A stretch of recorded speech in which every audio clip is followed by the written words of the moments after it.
প্রাক্তন সাধারণ সম্পাদক এবং উপস্থিত বর্তমান সাধারণ সম্পাদক, উপস্থিত অতিথিবৃন্দ, সহকর্মীবৃন্দ, আসসালামু আলাইকুম।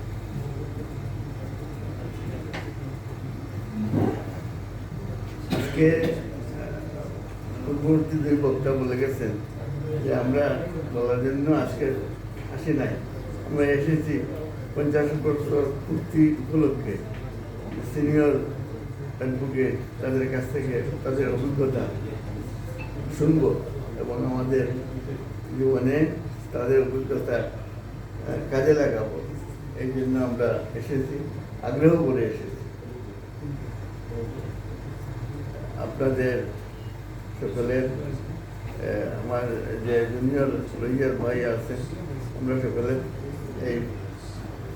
এই যে প্রবীণ বৃন্দ তাদের অভিজ্ঞতা থেকে আমরা ভবিষ্যতে আমাদের জীবনযাত্রা